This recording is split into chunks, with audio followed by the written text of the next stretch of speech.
Boy, we sure like making up words, don't we? I want to talk about the word hangry.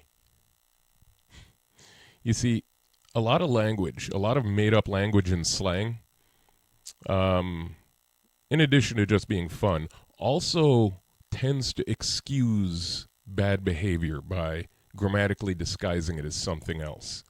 So instead of saying, I have very little emotional control, so when I get hungry, I get irritable and snap at the people around me uncontrollably. No, that doesn't sound good. But if you say I'm hangry, well, that sounds cute. That sounds like you have a disorder, and we get to take care of you. Instead of calling it what it is, you don't have the emotional control to keep your anger and irritation in check just because you're uncomfortable. It's kind of like the word situationship. This one's fairly new to me, being a guy in my 50s. That wasn't a thing. Well, it always was a thing, but we didn't call it a situationship. We used to call it friends with benefits. You see, the thing about the term friends with benefits is that it is descriptive enough to where it's clear what you're doing. You're engaging in sexual activity without any kind of commitment, and that's fine. And you want to do that, own it. That's great. But we come up with this term situationship because it sounds better. It's the softening of language. Saying I'm in a situationship sounds better than, yeah, I'm just having sex with somebody that I don't really like enough to get into mixed up with them on an emotional level. It's kind of like, let's see what else. Talking to. See, when I was a kid and you said you were talking to this girl, that literally meant you were speaking with this girl. You were talking. You were having conversations. Then at some point, talking to became, we're actually involved.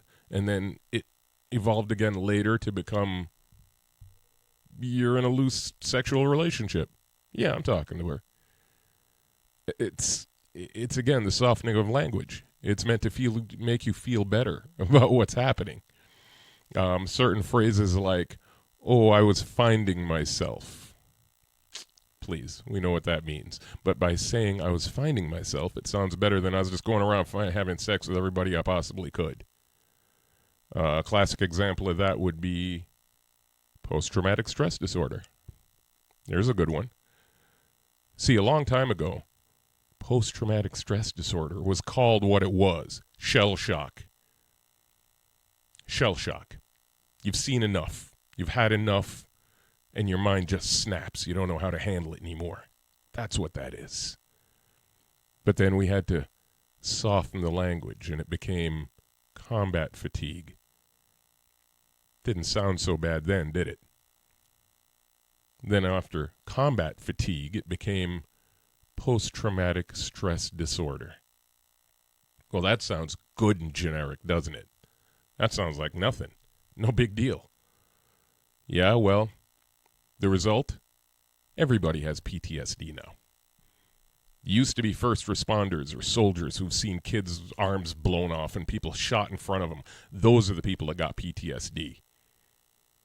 Used to be PTSD was the kind of condition where you don't want people to know about it. Everybody's going to think you're nuts. Take some drugs, calm down.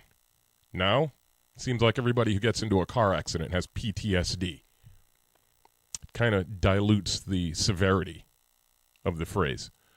So, again, let's be careful about softening of language. Much to my social chagrin, I have oftentimes called things what they are in front of people who use soft language in front of me.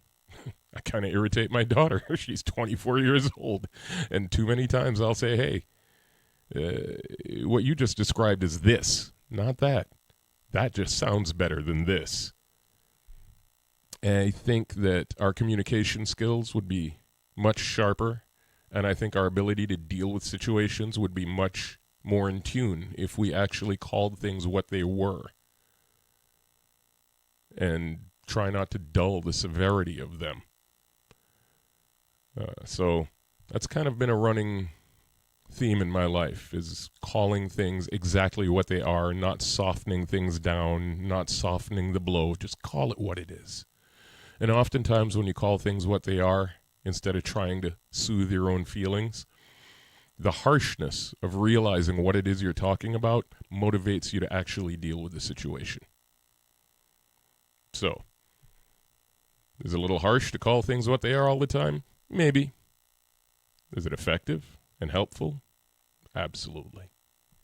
So, that's what we're going to be doing here, calling things what they are.